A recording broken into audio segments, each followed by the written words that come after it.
مساء الخير بليدة et félicitations pour l'initiative. راكم تسمعوا فيا؟ 10 على 10. تفضل. تسمع فيا صح. D'abord une petite précision. D'abord la présentation نتاعي تدار باللغة الجوية parce que العربية نتاعي ضعيفة.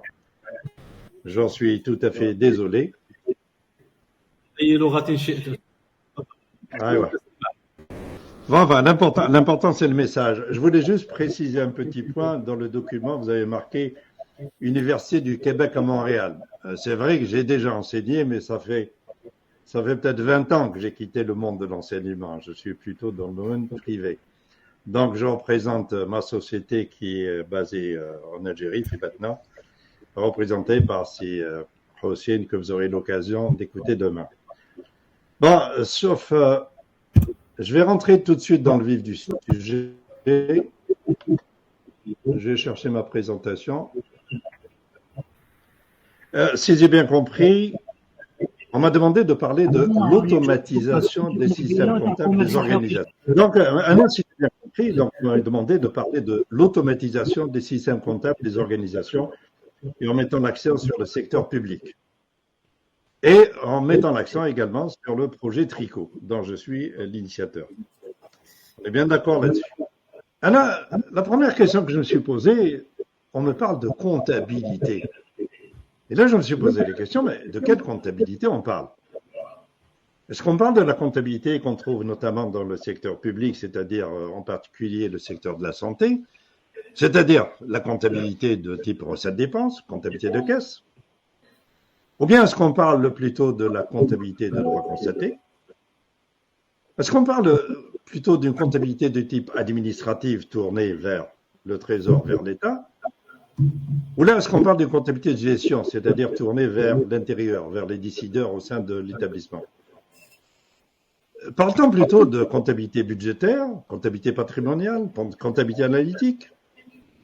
Et en fait, je me suis posé aussi la question, quand on parle de comptabilité, je connais les destinataires de l'information comptable. Et ensuite, le périmètre de la comptabilité. Comptabilité ou là plutôt système de gestion? C'est un peu beaucoup plus vaste. Mais en définitive, peut-on parler de comptabilité sans parler de comptabilité informatisée, c'est-à-dire avec un trait d'union, tout à fait autre chose? Mais comptabilité informatisée, ou la automatisée, ou la numérisée, ou la digitalisée, il y a tellement de termes à la mode, mais on ne sait plus. En tout cas, cher Seyyen, je vais plutôt parler de comptabilité informatisée.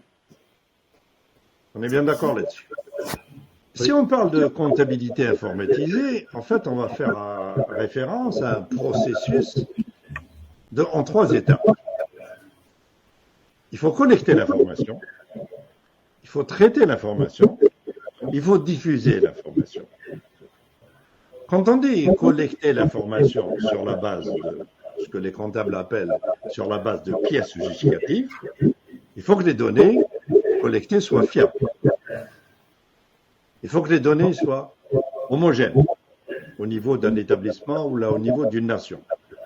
Il faut que les données collectées soient pertinentes, c'est-à-dire en relation avec le sujet. Il faut bien sûr qu'elle soit exacte. Il faut qu'elle soit disponible. Et il faut qu'elle soit complète. Donc déjà, le premier paramètre d'un système de comptabilité informatisé, d'ailleurs même si elle n'est pas informatisée, c'est d'abord une collecte d'informations au bon moment, exacte, pertinente et complète. La partie traitement, c'est un processus qui en général est automatisé. Et quand on parle d'ailleurs de comptabilité informatisée, en général, on fait référence au deuxième point, c'est-à-dire le traitement. Le traitement qui est un processus automatisé de plus en plus intelligent. Quand je dis intelligent, un exemple relativement simple, c'est que dans un système informatisé, les écritures comptables, dans 95% des cas, sinon davantage, sont générées par les systèmes. Les systèmes génèrent de façon automatique les écritures. C'est un processus récurrent. Troisième étape, évidemment, la diffusion. C'est bien beau de collecter l'information, très intéressant de la traiter, mais encore faut-il la diffuser. La diffuser à qui de droit, c'est-à-dire aux décideurs. Mais pour diffuser l'information, encore faut-il que cette information soit normalisée. Donc, je reprends 3 étapes. La collecte, le traitement et la diffusion. Il ne faut pas oublier ces 3 paramètres, sont très importants. Ce qu'ils laissent entendre, quand on parle de comptabilité, on fait allusion à un système. Et en général, quand on parle de comptabilité informatisée, les gens ont tendance à parler d'une application. Je ne parle plus d'application, je parle de système, c'est-à-dire une organisation adéquate, susceptible de prendre en charge un système informatisé, des outils, c'est-à-dire notamment des logiciels, et des procédures de travail. Organisation, outils, procédures. Les 3 vont ensemble. En général, on a tendance à se concentrer sur les outils, en oubliant tout le reste, ce qui est une erreur fondamentale. Ceci m'amène à parler évidemment ce qui est le sens de mon intervention, c'est-à-dire le système tricot. J'ai bien dit encore une fois système, ce n'est pas une application informatique. C'est un ensemble de procédures, ce sont un ensemble d'outils et c'est des procédures. Où c'est le système tricot? En fait, il commence à avoir une longue histoire. Rana fait 2024, c'est-à-dire 2025, ça fait déjà plus de 20 ans. Parce qu'en Algérie, on a une notion du temps relativement élastique. Le processus a commencé en 2003. Ça fait 21 ans, bientôt 22. Ce jour-là, j'ai eu une rencontre avec notamment le ministre M. Medelci, qui était ministre des Finances, avec toute son équipe, pour présenter un projet de plan comptable applicable au secteur de la santé. J'avais fait un ensemble de propositions pour la mise en place d'un plan comptable pour le secteur de la santé, au niveau national, évidemment, avec des outils informatiques dont j'avais déjà eu l'idée sur leur conception. La réaction a été très favorable, notamment de la part du ministre et de ses collaborateurs, et j'étais sûr à ce moment-là que le projet allait démarrer dans les jours ou dans les semaines qui suivent.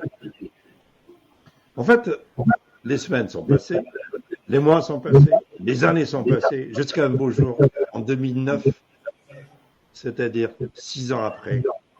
J'ai reçu un coup de téléphone de la part d'un certain nombre de responsables du ministère des Finances pour me dire « On va mettre en place le système de comptabilité informatisé, secteur de la santé. » Alhamdoulilah. Il vaut mieux tard que jamais. 6 ans, c'est pas plus grave que ça.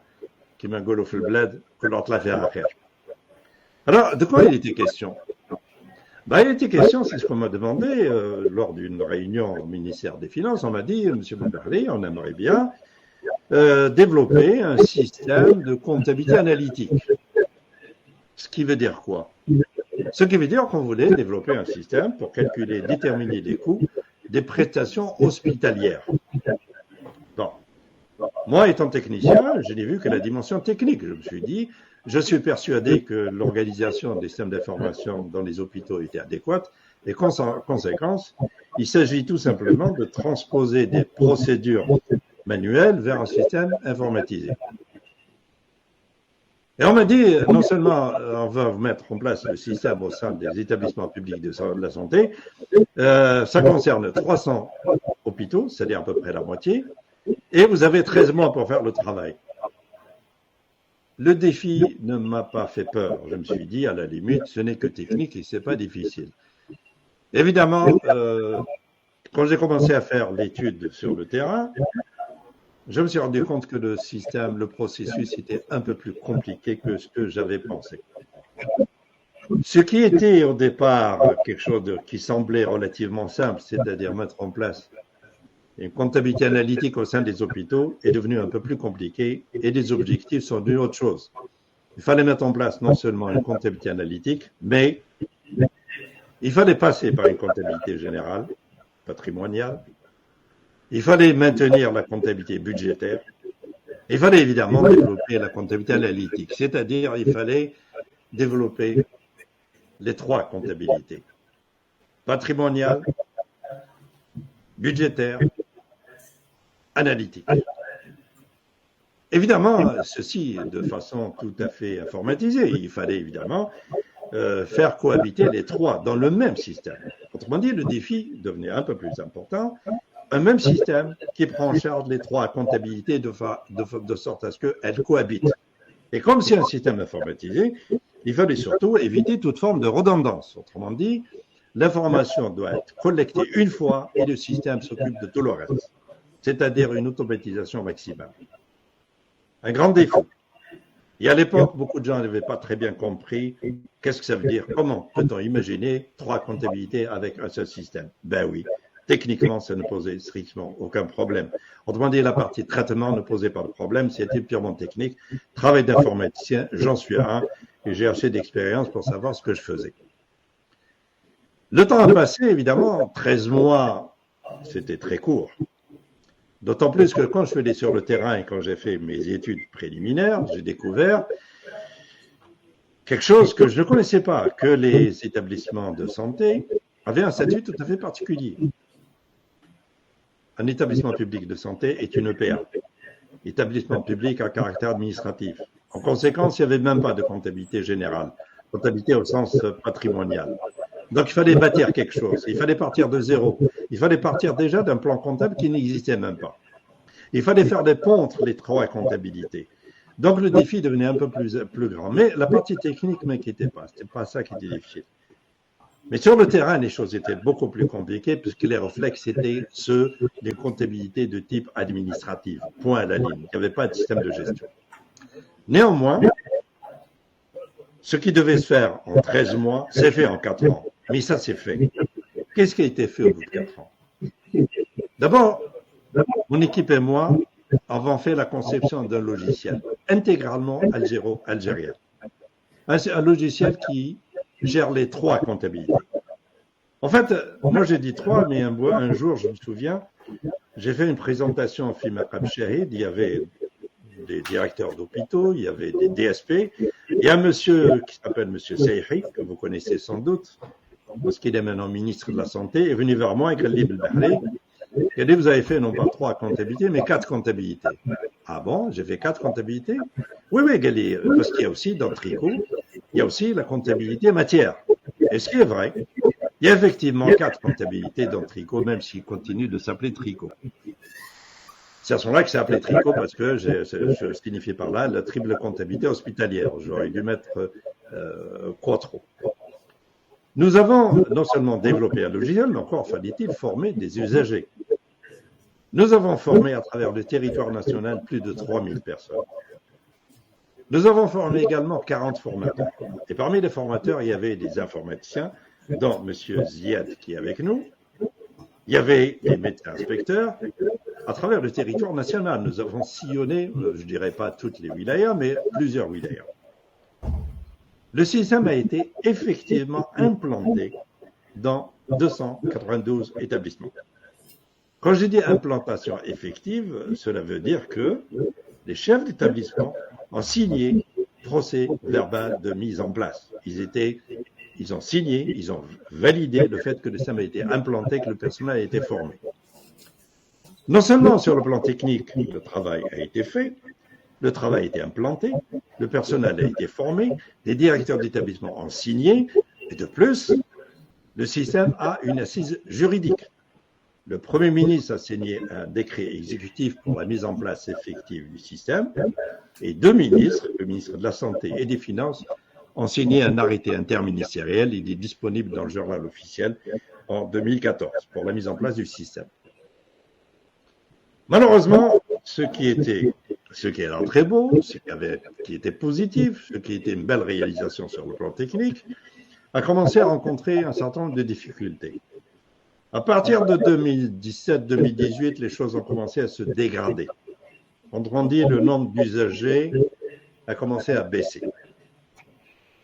Vers 2018, il restait sur les 300 établissements peut-être une vingtaine qui travaillaient encore et qui étaient tout à fait satisfaits du système. Système pratiquement à l'état de mort cérébrale. Jusqu'à ce que, en juillet 2023, il y a une année, le ministre Charseyen, le ministre du Travail, nous relance, il appelle aussi les mois et disant, écoutez, il faut absolument relancer le système Tricot. Ah oui, pourquoi? Dans le cadre de la contractualisation. Pour ceux qui ne le savent pas, c'est la définition des règles entre les bailleurs de fonds, c'est-à-dire la CNAS et la santé. Il fallait reprendre le problème de ce qu'on appelle la contractualisation, dont on parle depuis 30 ans. Mais la mise en place n'a pas pu se faire parce qu'on n'avait pas un système de détermination des coûts.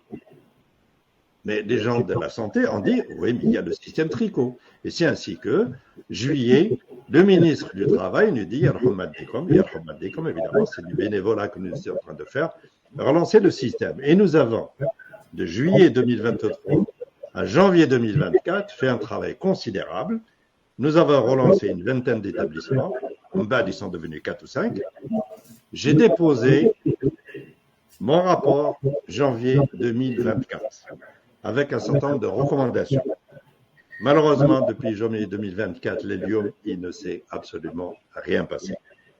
Et parmi les défis qu'il fallait relever, j'ai dit il y a un problème fondamental. La partie technique n'est pas un problème. Le logiciel existe. Les fonctionnalités techniques existent. Les choses évoluent.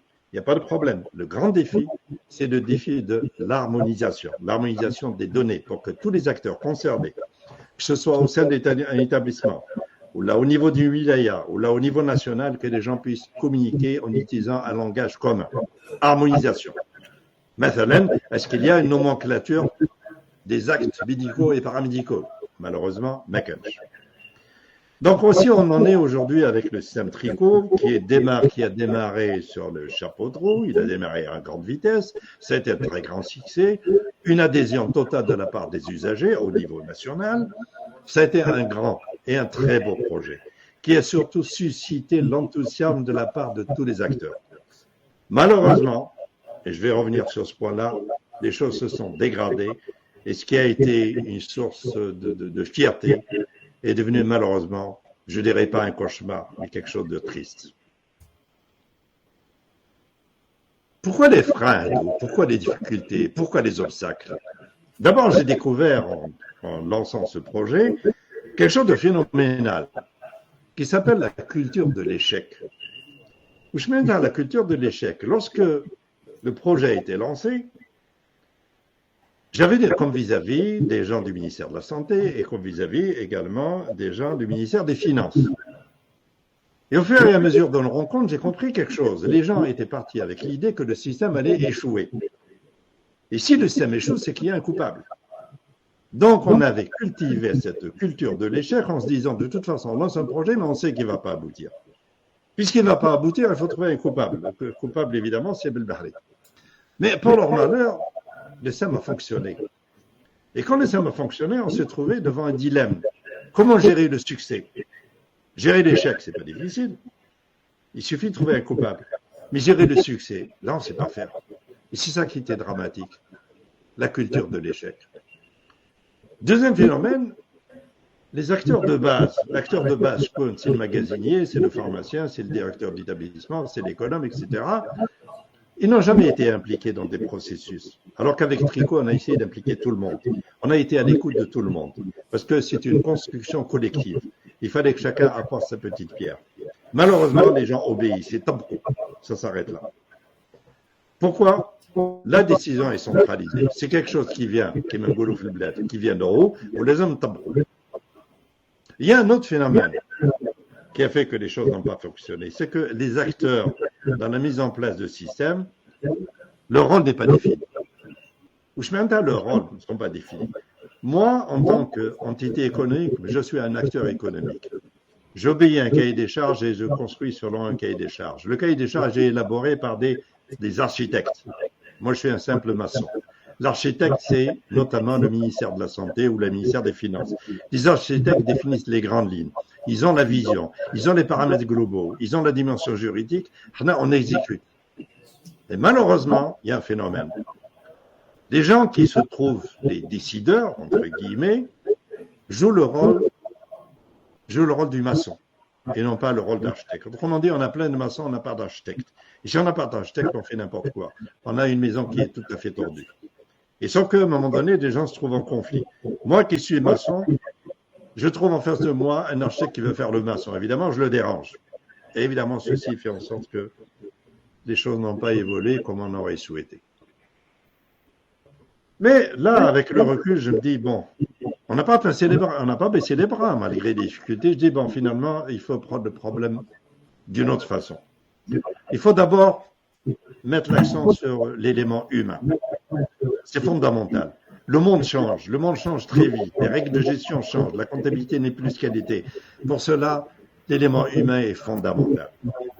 Il faut d'abord sensibiliser les acteurs. Quand je dis les acteurs, c'est tout le monde. L'acteur, je connais. L'acteur, c'est le magasinier. L'acteur, c'est le pharmacien. L'acteur, c'est l'économe. L'acteur, c'est le responsable des ressources humaines. L'acteur, c'est le directeur de l'établissement. L'acteur, c'est un député. L'acteur, c'est un ministre. Tout le monde est concerné par l'information parce que l'information, c'est la base de la décision. Il faut d'abord sensibiliser aux gens l'importance d'un système d'information fiable. C'est l'avenir d'une nation qui en dépend. D'ailleurs, j'ai toujours dit la chose suivante. Le développement passe par un bon système de transport. Il faut transporter des hommes ou des femmes, il faut transporter des marchandises, mais il faut aussi transporter des données. C'est fondamental. Des données doivent circuler, c'est l'élément moteur de la décision. Non seulement sensibiliser, mais faut-il motiver. Il faut que les gens soient motivés pour être impliqués. Il faut bien sûr les impliquer, il faut que chacun apporte sa petite pierre, parce que c'est un travail collectif. Il faut bien sûr former au sens technique du terme. Il faut valoriser notre qima. Je suis désolé, il faut pénaliser quelque part. Il faut également responsabiliser. Et il faut contrôler, il ne suffit pas de dire aux gens, faites le travail. Puis si je ne contrôle pas si le travail est fait, je donne un exemple. Il y a quelque temps, je rencontre des gens dans un CHU, il était question du contrôle des coûts. On dit, malheureusement, on a les données du dernier trimestre. Parce que la madame qui s'occupe de ça a perdu le flash disk. C'est-à-dire que tout l'avenir d'un CHU dépend de la bonne volonté ou là du bon vouloir d'une dame qui n'a pas fait son travail. Parce qu'il n'y a pas de système de contrôle. Et je reviens à ce que j'ai dit dès le départ. Il faut motiver, mais il faut mettre en place des procédures de contrôle et de suivi. Donc l'élément humain, maintenant, il va falloir prendre en charge tout ceci. Sensibiliser, motiver, impliquer, former, valoriser, responsabiliser et contrôler. Mais comment faire? Comment faire? Si je prends à titre d'exemple, si je prends le secteur de la santé que je connais bien, le secteur de la santé, c'est à peu près 250 000 personnes ou même davantage. Sur les 250 000 personnes, je dirais il y a plus de la moitié qui est concernée par la gestion. J'entends par la gestion au sens large du terme. Je ne parle plus de comptabilité, bien sûr, je parle de gestion. Ça veut dire qu'il y a un minimum de 100 000 personnes qu'il faut sensibiliser, motiver, impliquer, former, valoriser. 100 000 personnes. Et comment faire pour former 100 000 personnes? J'ai fait un calcul avec les gens du ministère des Finances il y a quelques années et on est arrivé à la conclusion suivante. Pour former une personne, ça coûte, en termes d'argent, ça coûte à peu près 200 000. Bon, je vais dire 100 000 dinars. Cela veut dire s'il fallait former le personnel du secteur de la santé, il nous faut 10 milliards de dinars par année. Et maintenant, ce qui est un non-sens. Heureusement, il y a des outils.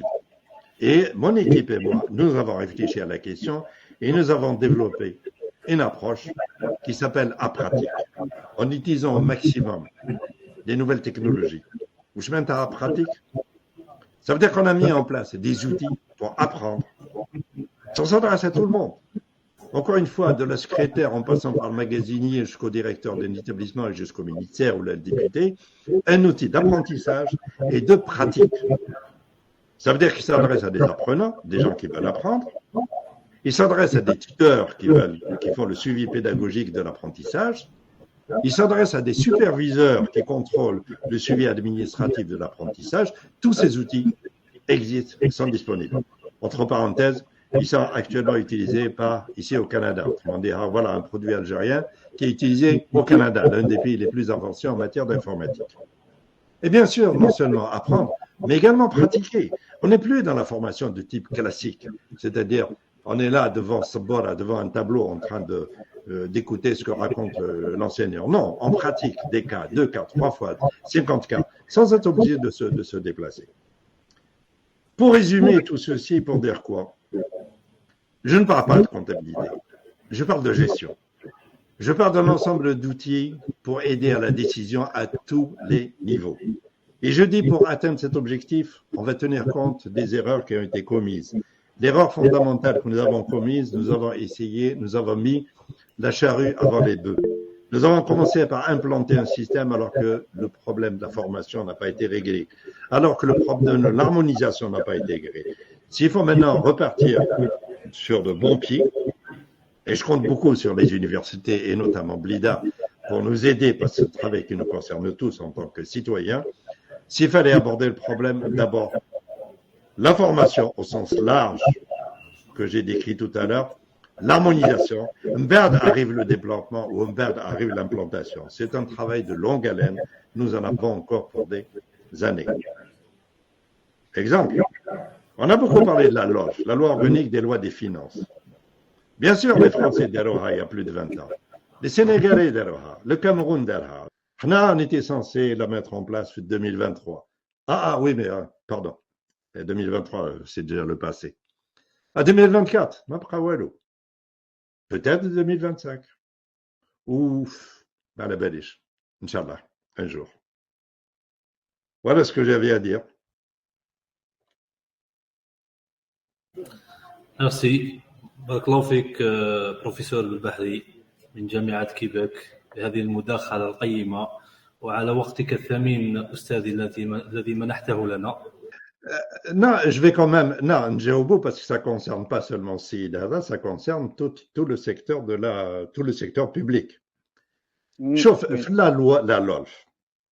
La gestion budgétaire complètement. On ne parle plus de gestion budgétaire basée sur les recettes et les dépenses, c'est-à-dire une comptabilité de caisse primaire. On parle de la gestion budgétaire basée sur les activités. N'est-ce pas, Ibrahim? C'est bien ça. Donc, la gestion budgétaire complètement. On veut responsabiliser le responsable de l'établissement et des services. C'est-à-dire qu'on vous accorde un budget sur la base d'un plan d'activité.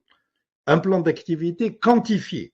مثلا تقول العام اللي جاي je vais, je sais pas, مثلا réduire la mortalité infantile de 50%.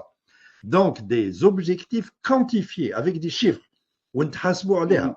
Autrement dit, le budget sera basé sur un programme d'activité et qui se décline en activité.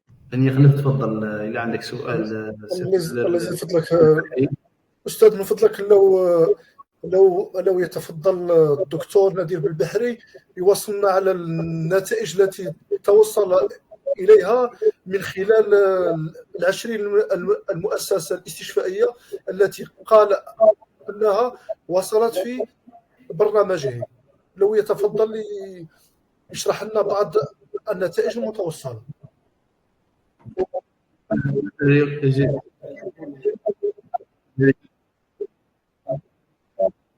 Non, فهمتوا. شوف نقول لك صح, les résultats, le système a été exploité au maximum à 15%, 20% de ses possibilités.